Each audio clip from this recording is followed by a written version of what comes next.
the worst skill I've seen in architects is business acumen. हमारे पास ये नहीं हो, because we have always been taught कि okay, this is a creative field. So our goal is very clear at Art Labs, is to tech enable architects and designers today. So understanding of the application is as important as having that skill set of technology. So you can open your horizons and think very differently. So I was very flustered one day before going to my master's. I was like, oh, should I do it this year? Should I do it next? And I'll hold digitally, what should I do? And you were like, stop. You're worrying too much. So I think the pressure of making a decision is always going to be harder as you grow or as you have more responsibilities. So that sentence kind of calmed me down so much that acha theek hai. You can step back a little bit, think about what you want to do and then move on. I didn't need any competition. I would build structures which are not in your regular rectangular form. So if you see a structure like that, first of all, you are what is? You take time to understand it, and by the time you understand it, you say, yeah, this is a good effort here. Let's start with the first question. When did the switch happen? Take us to the exact moment where you knew that tech was the new thing and like you had to put in that much effort and like computation and AI and whatever that you're doing. Take us through it. So I think when ChatGPT first came in, we were already being taught how to code, how to do machine learning algorithms. We already knew what engineers are. And we were, basically I was getting to the phase where I was learning how to code to make a certain custom component or a custom AI pipeline. What happened is, we used to take hours solving the code itself because there's a comma mistake, there's a point mistake, there's something you don't understand, there's some error in the loop. And when ChatGPT came, we were using it basically to correct grammar, to just talk to it. But we found out, okay, now let's try and use ChatGPT to solving this code. And जो 5 घंटे लग रहे थे या 6 घंटे लग रहे थे one error figure out करने, that became so quick. Like it was just 5 minutes, 10 minutes you give ChatGPT. Of course, it used to mess up also, but in a short period of time, it used to correct that code for me. And that was like, oh wow, like this, if this can be done, which is saving me 5-6 hours in a small task, I think it's gonna boom in such a way that it's gonna hit every market, everything. And because you have the background knowledge of how AI is functioning, you know the backend in a certain way, you can see that, okay, this is not just going to change a part of some industry, this is gonna kind of integrate in your daily life or in sectors very fast. Right. That is where I saw that, okay, that moment I was like, okay, wow, this is something huge, this is something you need to get into as soon as possible. Right. And when did you understand that, okay, in this kind of design processes, I can actually implement? One was just like the coding bit, Right. And the design process? Though the first thing that hit was the digital transformation started happening, right? So text to text models came into the picture, large language models, natural language processing models came into the picture. And then image creation was something that was the next step, right? So image creation came into the picture where Midjourney was getting from, even before Midjourney, I think DALL-E came into the existence. And people were just having fun with images, right? You could create like a pig on a moon or you fun stuff with it. So basically artsy stuff you could do with it. And then it kept on getting better and better and better when it started connecting data from humans, right? So once you give it a prompt, it learns from you also, and of course it's trained on, but that training of that model itself got better and better and better. So once image creation started happening, a lot of architects, including me, started creating some or the other concept on AI. And firstly, it was more of a sci-fi, I would say. It was not something that could be built in reality. So if I say 2.5 years ago, if I started using Midjourney, it would give me an output which was mostly alien or comical or something that I couldn't see that, okay, the real world can have this, right? But now if you see, now it has drastically improved so much. If you give it the right set of parameters, or if you give it the right set of elements, like from material to lighting to perspective to camera angle to sun angle, even to the nitty-gritty of the details of the furniture or placement of certain objects, it will do that for you. Right. And it will do that so quickly. So now you're freeing up space to think about how many parameters can you think while designing at once. So AI kind of solved this image generation, solved a problem where you can have results very quickly. So array of arrangements are available to you. Right. And just to put in perspective, like what you're saying, we used to make like these extremely complex models, then assign materials to it. Like when you're saying all of this, it kind of like diminishes saying like it's making it sound like, oh, it was just like image generation. But in the background, you were doing 10 different things, right? Definitely. To get to just doing that rendering bit. And the rendering bit also took a long time, a lot of processing power. Right? For how much ever hyper realistic render we need, it'll take that much time, it'll take that much effort for you to create that whole scene, like the way you're saying the tables, the say human element, the water body, or like the trees which are getting involved. There's only layers, so much time you're putting in, and then you're hitting this render button, which again is going to take like say 4 hours or 3 hours, depending on what kind of render you get. Then you need another sort of machine which is running like on top of this, like the GPU or CPU, which is handling all of this. But now that, like as you mentioned, that time is reduced. I can just prompt and get something very realistic, very close to what I was trying to. Maybe I'll have to tweak it a little bit for it to be maybe my kind of design language or to create sort of presentation. But you also think AI is actually replacing creativity in this whole game of power? No, not at all. I think it is enhancing it. I think it is giving designers more time to think about designing rather than producing it. So if suppose you're doing a manual thing, you are trying to create 5 images of the same living room, let's say. You'll probably take a day to create that setting first. Then you'll probably take a day to give it materials and the language it needs. Now, if you can spend an hour creating the perfect crop, you can get 5 images in that 1 hour. So now you're not like, okay, 1 घंटा हो गया, काम खत्म हो गया. Now you're sitting for another hour and trying to think more creatively, okay, how can I make this better? How can I make this better? How can I make... And those iterations is what the real part of AI is. If you don't do that, if you say like, okay, I have done my one norm, this is the result I'm getting, this is no, then it's not the correct way to use AI. Because then you are taking an output which a machine is giving you and applying it. Yeah. But once you start seeing it, making it work more for you, then you kind of get the results that you want. So AI being very recent development, right? But architecture has been there in your life for a long time. True. Since you've been born. You're born in the family of architects, say like your parents are architects. And now I know that they're actually quite in their group. So tell me about like how it was to grow up in that sort of environment. So when your parents are architects, you are in a way or another going to land up at a site in whatever phase of life you are. So I remember like my father picking me up from school also, he used to take me कि 2 minute का काम है site पे, we just go and that it used to take like 1 hour, 2 hours, and you just sit there, seeing him work. So at a very early stage, I was introduced to sites. At a very early stage, my parents had a home office, so they still have a home office. So very early stage, I used to go into the office. I used to know what's going on. Okay, कौन सा design चलता है मुझे पता है, किसका बंगला कर भी I knew. In fact, before architecture college also, because there was some relative project going on, one of my relatives was building a school, so I actually had the opportunity to design a cabinet for them before even joining the program. And of course, under the guidance of my parents, then they tweaked it a little bit, but the concept was very. So that was the whole energy. Even if I went to see a building, or when you were traveling, we used to see sites in a different way. If you are seeing the monument, my mom and dad would be like, "Bacha, ये तब बना था, ये ऐसे बनता है. This is the detail." And that was very interesting for me. Although the amount of work they used to do, I used to feel architecture is taking up too much of their time. But I think I realized that was their engrossment. That was that they were so passionate about it. That was like daily life में वो पूरा घुल मिल गया था उनके. So somehow you were also part of that whole architecture journey. I was part of the journey. Right. Yeah. I also did architecture with that. College was a bit challenging, I would say. Not in terms of, like, my parents were very chill about it, and also they were very supportive. But because being architect's son and also they teaching in the same college, there are certain expectations that other faculties kind of had. Like, कोई नहीं ध्यान दे रहा तो चलेगा, तू क्यों नहीं ध्यान दे रहा है?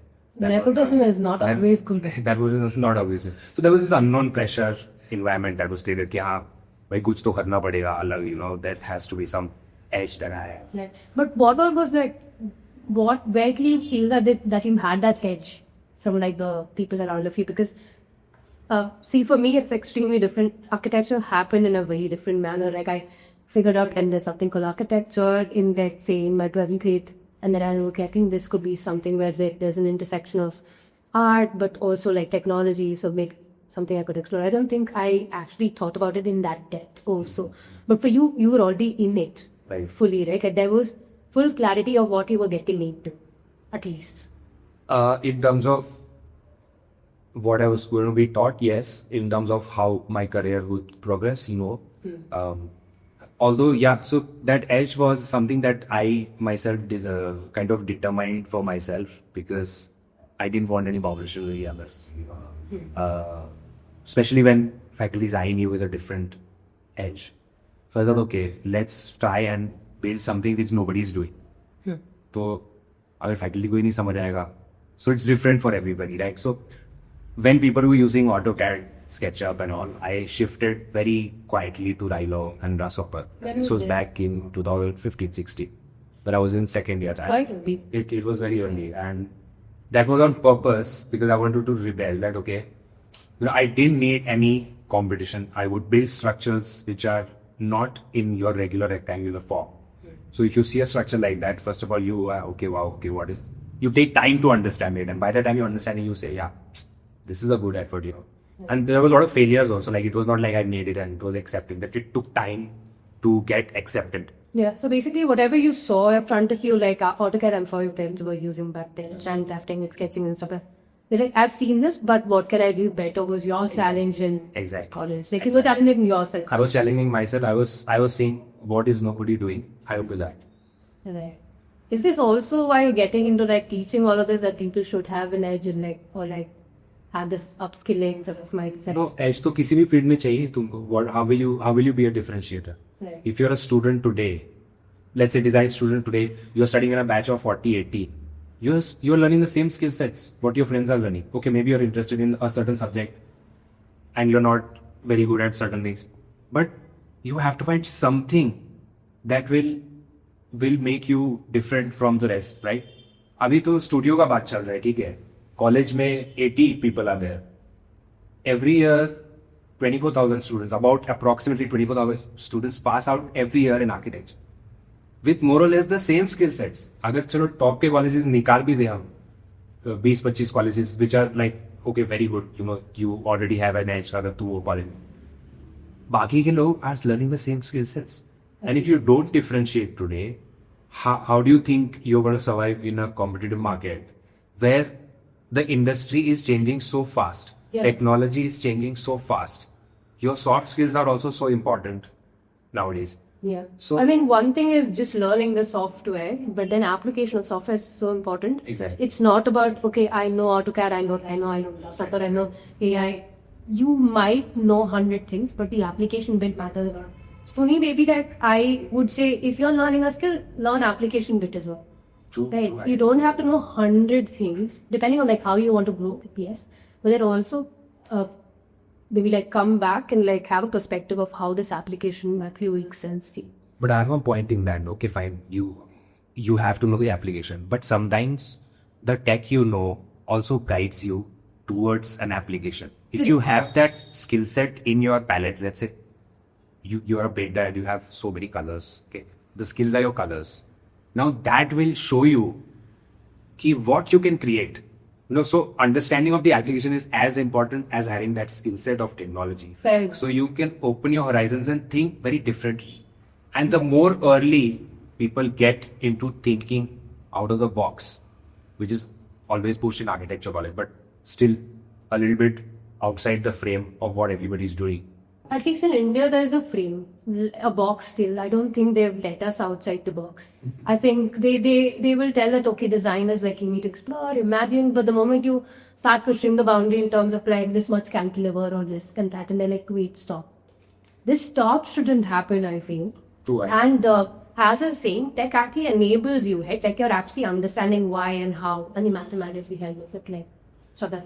But then what I'm saying is, if you know this tech, if you do not know, say I work Grasshopper, right? Either I could just know Grasshopper and do crazy parametric stuff, which we could do like for the first year of a thing, and then you keep doing that only. Yeah. But then you actually understand what the Grasshopper's application are, and it's huge, endless, right? Like you can do anything and everything. And then you made into Python, and then there's this rabbit hole, and you didn't never come out of it. But you know what I'm saying, right? Then that application also, like, step back a little and see key where you're going. What's the larger picture? What are you actually creating to it? Right. Either you go, but I think again in that, like how you were having a discussion about like you and your partner, you take in a little, say, okay, how this can be actually made and created. Your partner's more conceptual and he lets it flow. So again, there are two directions of it. So I mean, I think it's a back and forth. Yeah. Like you learn a bit of technicality and then you jump back to, okay, now I go this, but how do I use it? You have to question yourself every time. Now you know how to use it, but can I use it in a better way? So you push technology again, then you push the application. Exactly. I think it's a hand-in-hand process. Exactly what I'm saying. So right now, because we have so much information out there, as in like where I can actually check where I want to head and see what applications I want to learn and upskill myself in like that. Exactly. Right. Now, because I think your idea of success was very different from like people at least in architecture colleges, because you already knew some of it and you were pushing yourself towards, say, learning better skills and like solid designing goals you were pushing. What was the idea of success back then, and how has that actually evolved like now that AI or like life is changing a lot, AI has happened? I think somebody's always chasing something, right, in life. So let's say I building a business, I'm chasing a business, you can say. So the idea of success back then was कि कुछ अलग करते हैं, something that you get recognized for. Today also that idea kind of continues, where if I create an impact in or add value to other people's life, like when I used to learn like in college, I didn't have goals or I didn't have many means to learn that. YouTube was one of the ways to learn. Now you have curated content. Now you have AI to learn so many years. Also, we have our own upskilling channel. So if I can impact a certain number of lives by that, then I consider myself successful. But there are also, I think, different categories of success. Like I feel only economical success is, only monetary success is not success. You know, how are you with your friends, or how is your social life? How are you with your partner? I think that also matters. There's a balance. How is your health today? I think all these things contribute to success. And if all these, let's say, categories, or it's like a thali, you know. Fair enough. Thali pura bhara hoga, then it will be right. good. And everything has to be nice. Energy like this, sabati bullets hai, and everything else is called. You can't just concentrate on one thing. I think that creates an overall success scenario. That is what my perspective is. I think you're actually going in a different direction, but beautiful, because I think we've also evolved from like having this career mindset to like we have to do the best in our career and earn, make millions. But I think this generation also has like, okay, I need to focus on fitness, we have to focus on your family, your relationships, and then the way you're saying, this is a very good thing to like, you know, have everything on together, because we used to also listen to like these, say, millionaires and billionaires, like reaching to a point and being like, they're actually sad in life. Everybody has their own struggles, I feel. Even if you have a lot of money, maybe something else is there that you're trying to fix. Somebody's fixing something or something at a given point. There is a growth element to everybody's life. Yes, true. And I think whenever I'm confused, my parents kind of helped me a lot in that way, because so I was very flustered one day before going to my master. Where they go, should I do it this year? Should I do it next year? Hold digitally, what should I do? And they were like, stop it. Like, you're worrying too much. You know, we are here almost nearing 60. We have so many life decisions to make this one. So I think the pressure of making a decision is always going to be harder as you grow or as you have more responsibilities. So that sentence kind of calmed me down so much. Ki, Achha, theek hai. You can step back a little bit, think about what you want to do, and then move on. So I think that also has shaped me quite a bit. Yeah. Like I think slowing down is also extremely important in life. Like, don't keep chasing. Why I was asking all of this, because you're starting an edtech sort of venture, right? Innovation lab. How did this come about? Like, is this also because you want to give back because you learned so much? or you actually see a lack of something in the game right now? How did that come about? So definitely, like, there's always this thing that what I didn't study, I want to give back, And so our goal is very clear at AtLabs, is to tech enable architects and designers today. Why? Because industry is moving very fast. Today, if you do a master's for 2 years, you come back and you practice, after 6 months, the game has only changed. There are so many new softwares, tools coming out. Functioning systems are changing so rapidly. So I feel with AtLabs, you can go masters every 3 months, or every 2 years you can do a masters. What our aim is to teach a new technology or a new application in a very short burst of time.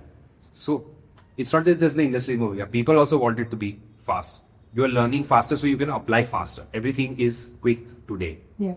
So if I think of it in those terms, you can be hyper focused on a particular skill, completely engaged with it, completely know its applications, and cross application. So that becomes very important.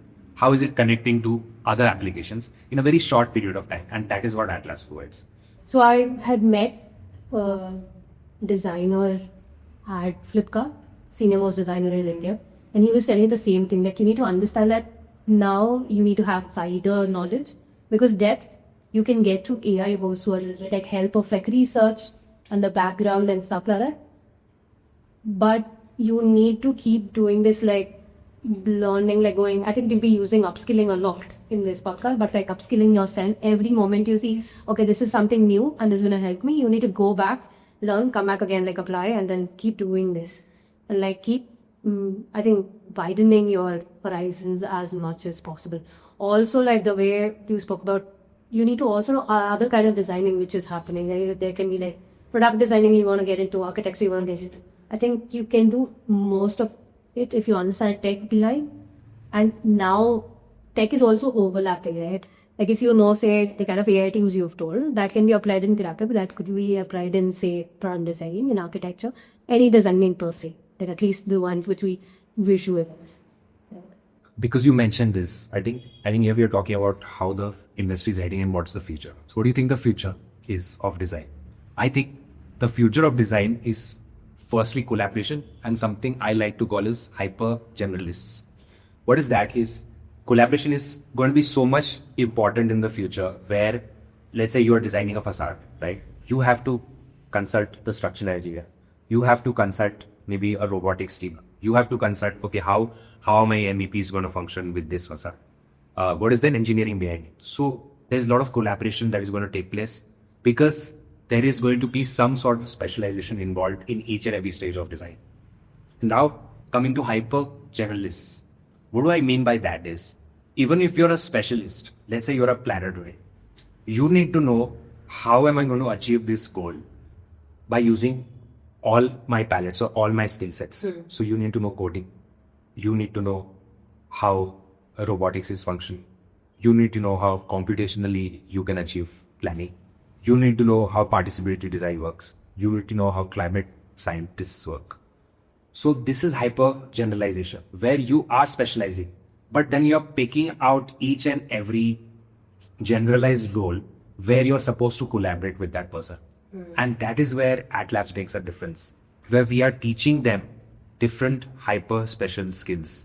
Yeah, but you're also teaching them how to actually collaborate with you between these skills, right? Definitely. Which is very, very important. Like, how do you actually tie things together? You were also telling me soft skills also is a part of like what you guys teach, right? That's very important. Like the question which you actually asked, take us back to that thing, where do I think the future is headed? I actually do. It's very, very complex to break anything down at this point, saying where we are headed. The best bet to survive this wave of knowledge and the automation which is happening is to keep upskilling and understanding like how to collaborate with people. If say somebody is actually very good at something, say computation or AI or ML, but somebody is actually extremely good at art, and I'm creating something at the intersection, understanding both of it is like very, very important for me. It shouldn't be like, okay, I will monitor what is happening and then pick and choose more. You will have to know the whole process of it. Similarly, like one of my friends, he's into making jewelry, right? He can just design, sketch, and go to somebody and tell ki this is what I want to be made. Like at the end, it's like just get it made, right? But then whole idea of like sitting there and making makes you understand how much time will it take, exactly what kind of geometries are possible, right? Similarly, this can be applied to tech. You need to understand how the tech is working so that you can apply it exactly in the way there's more control in it the more you know about it. And that way, I think what you're saying is not only the industry is changing, but I feel how that industrial knowledge is going to translate to students or professionals is also changing. So we have to consider not only the future of the industry, but how the future of education is going to go, right? How are you going to translate that or give somebody that knowledge is also changing. And that is why we are trying to involve a personalized learning model. Wherein, okay, basic skills you are going to get out of the program. But then you have a choice on where do you see yourself, what are you interested in? And once you get to know what you're interested in, we connect you to that extreme expert who knows how to do that. So either you collaborate with him, him or her, or you learn something from. Couple of things. I'm not saying that your novel is good only because you're my friend, but like he also the whole point of like 3 months, right? Because I have been thinking of upskilling. Not that I'm upskilling in like the last couple of years, but I don't have the time or like the luxury of time, if I might say, that I'll sit in for like 9 months and learn something. So the 3 months course actually for me makes sense. Right now it might sound like I'm doing like an ad few ways, but it actually does make sense for me to get back and say, okay, 3 months I can learn like all these AI tools and then I can start my application because I'm parallelly working. Exactly. Right? I don't have the time key I'll take out and say once you've already put so much money in your upskilling process, you don't have that much either money or the time for it. That becomes usually nice. The other one which you're heading that you need to also see how the application bit is happening, you're helping out with that as well. For me, it works, and I think I've already approached you. Just put in the camera, like, please give me something so I can learn, which is a good thing for you, right? Like, getting like validation. That, okay, that at least, I don't know how the modules are right now, I've not seen them. We'll come back with another podcast saying, okay, what happened? Right. But at least the idea to me makes sense in my head. I was having a conversation with like a lot of designers from MIT. Not the other MIT was like the Indian MIT. And these guys were also talking about like, okay, we want to learn more and like understand a little bit. This makes sense. Could anybody say if I'm taking a break for 3 months from my job, I can do this and then I can move for my next job. But you were also saying that you're building core libraries and Agentic AI tools. So what we have been doing is think of it as a Spotify for designers and architects. So it is a library, it's a resource which is updated and which is always available with you. So this is something that you want to give back, because there is no curated content available outside. If today you want to learn something new by yourself, it's very difficult to find something exactly that suits you. So if you, let's say you're learning coding today, fine. If you're learning computation library, you might start, doing tutorials. What we have done is we have taken the best content available out there. The best content that will teach you application, that will teach you beginner strategies, that will teach you about a lot of case studies that have been going on in the world, and kept everything in one palette. So you had a platter at your end. Is this like a subscription-based thing which we get? We will keep it a subscription-based model, but just now, since we're in the test phase, we are open to giving it to anybody who is interested in. The other thing which you've been researching a lot about is Agentic AI. Right? You've been exploring it for yourself and also for the processes in design industry. What are Agentic AI like if you had to like think about it? You can compare an Agentic AI to an employee you have or any specific task you want to get done. Agents can do it for you. Nowadays, firms are using agent armies, like a lot of, for content creation, there's an agent. For posting something, there's an agent. For strategizing, there's an agent. For coding, there's an agent. So basically, you don't need to do much to create. There are like tools available now, make.com, NA10, which NA10 I use quite often. So we are using certain tools for our businesses. So lead generation is automated today for me. So I just have to type in a chat prompt. It can search me the lead. Okay, I want to ask you that as well. Say if I had to use in like a regular day, what would that be? If you have a busy schedule, right, you can connect ChatGPT to your calendar, and then it will keep giving you reminders, but also it will help you prioritize. So if you make your calendar, every task is as important as it gets. That's all you can do with the calendar. But it will help you prioritize. It will tell you that, hey, dude, you have half an hour free here. What do you want to do? It will ask you these questions. And then once it kind of recognizes your pattern or what are you doing in those 3 minutes, it'll also guide you what to do. Yeah. So that is like your personal assistant, which is helping you plan. It's like a personal secretary almost. He or she is understanding you better. And it remembers also. So that is like a big advantage. Yeah. I mean, in daily use, you can automate WhatsApp with an AI agent, which is, so a lot of people are doing that. Are you guys teaching this as well? We are teaching it in some of the programs where it is absolutely necessary that you know how to use an agentic model. Well, how is an agentic AI model actually come and design ours here? What would that look like?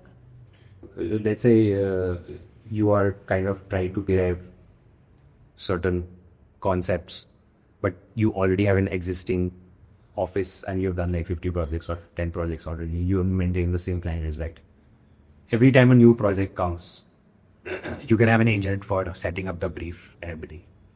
According to the brief for image generation, you can train that model according to what 10 projects you've already done.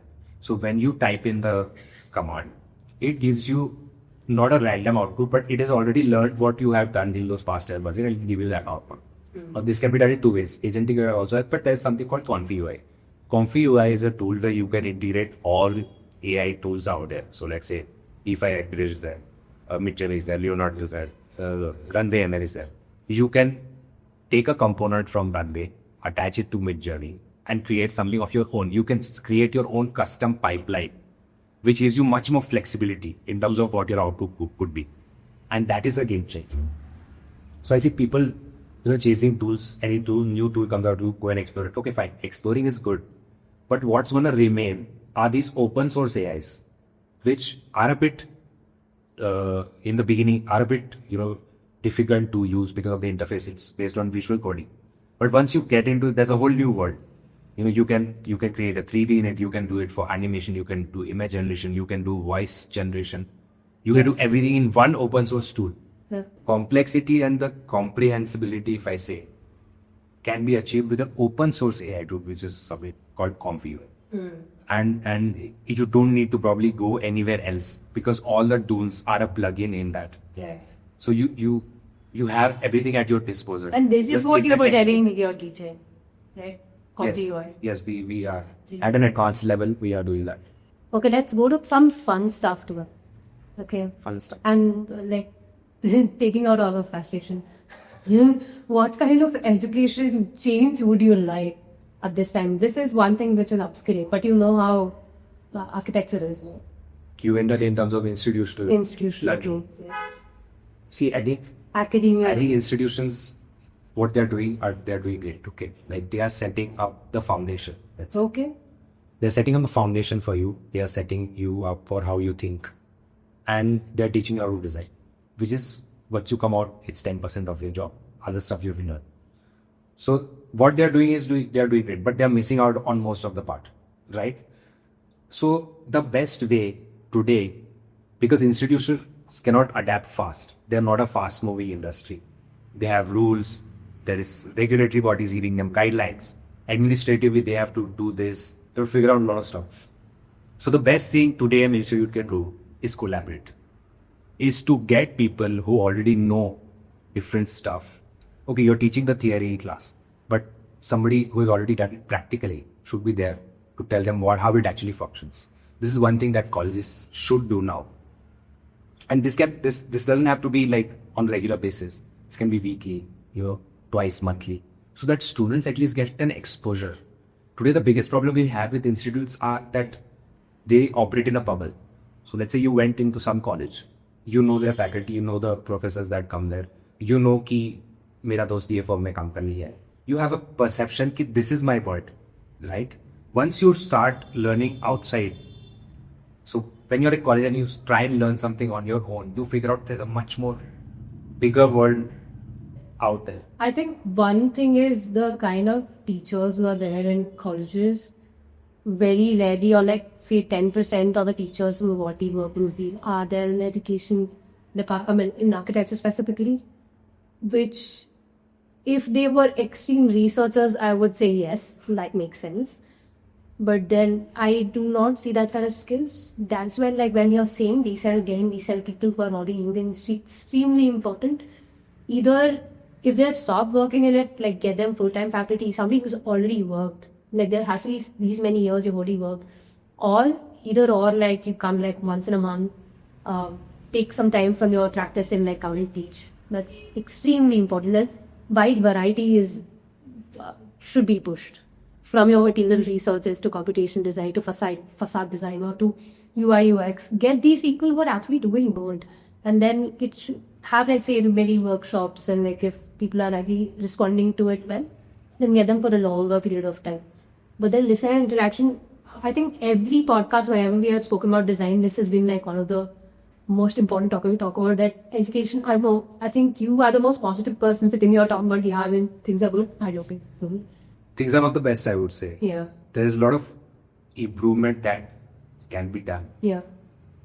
But that means for tech, right? I'm saying that they're only teaching you part of what is required, and that they are doing well. You know, they are setting up a base for you.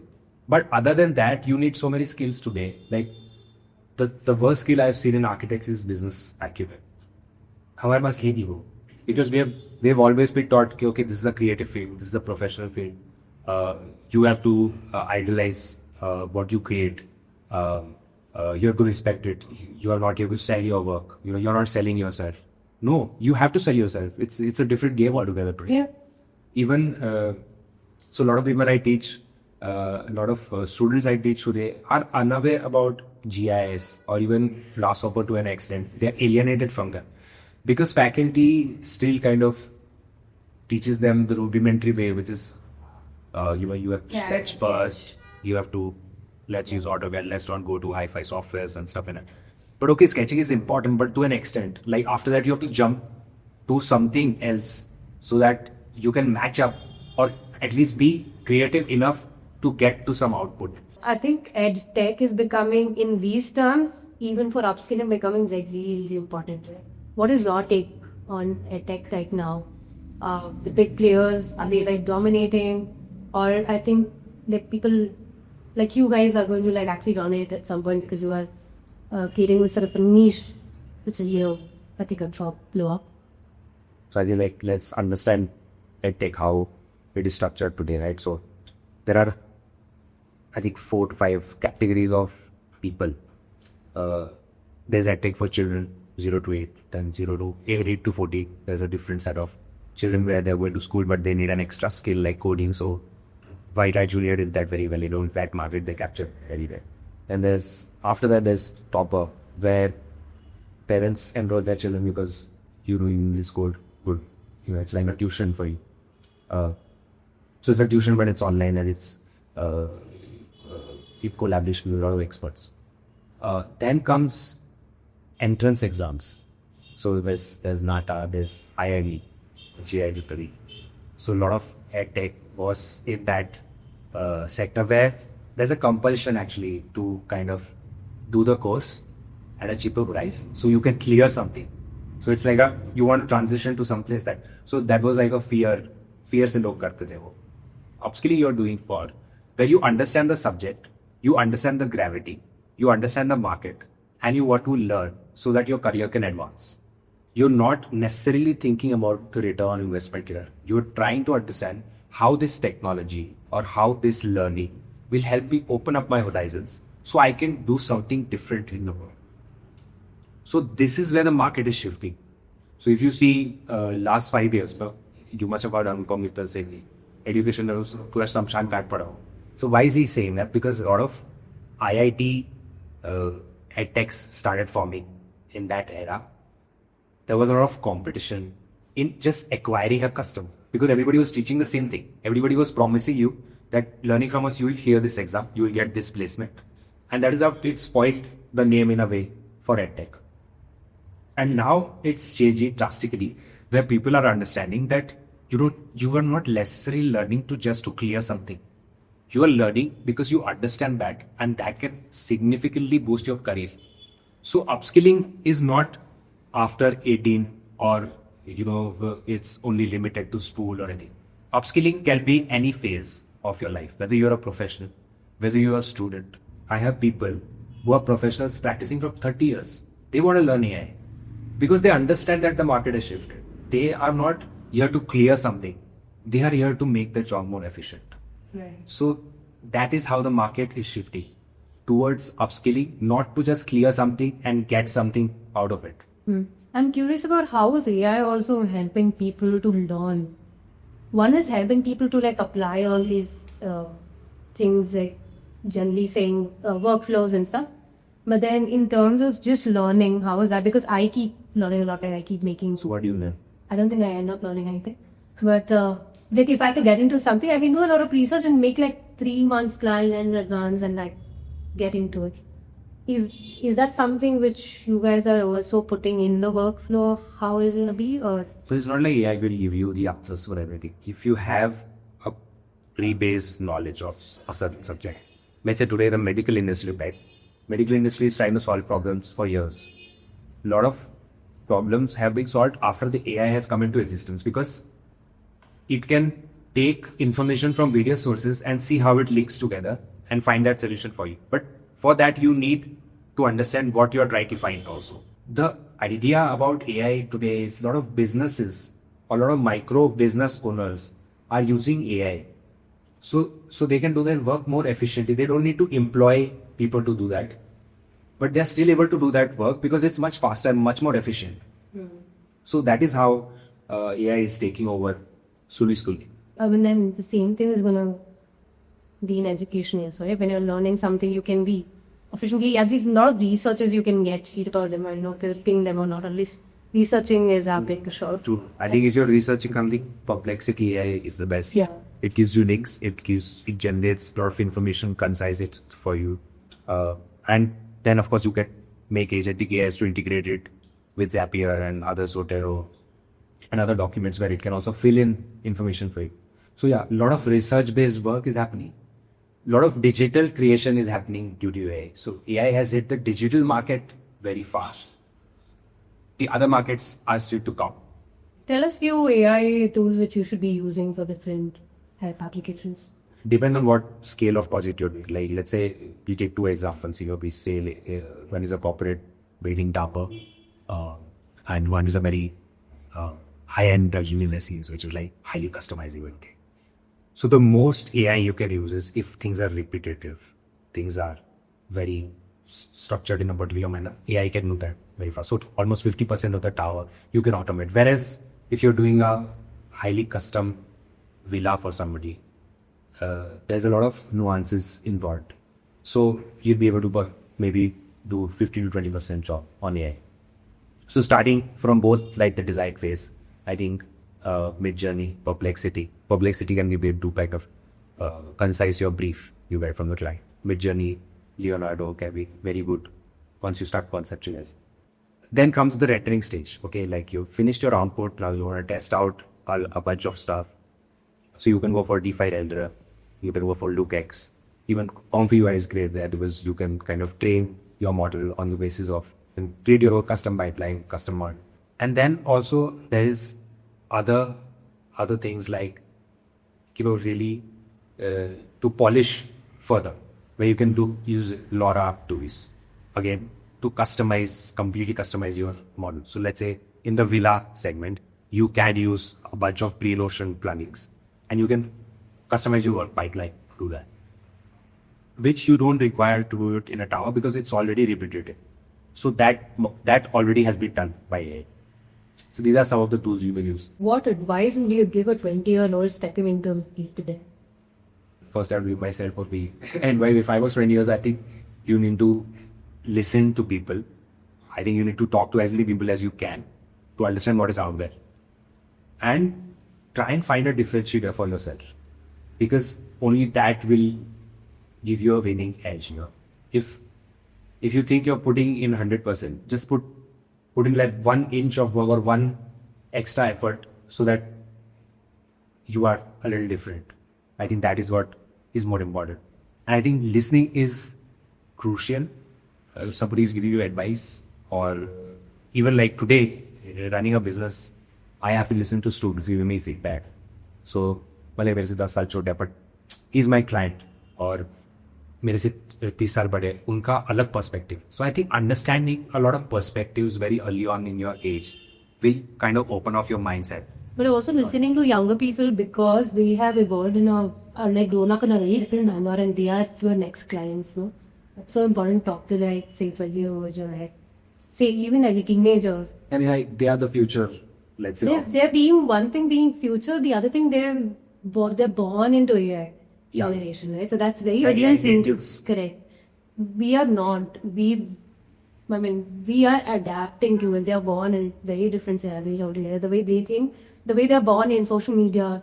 For us, these were the things which came on like way later on. Right. These are not something which actually made our brains at the initial formative years of our life. That way, I think breaking their brains quite interesting, at least at this point. True. Okay, last question for you. Tomas, we've spoken about a lot of things, and I think including good knowledge on at least AI for designers and people regularly use it. What is one takeaway people should take from this podcast? I mean, they should listen to the perfect, obviously. But one thing very important you should take from this conversation. Free.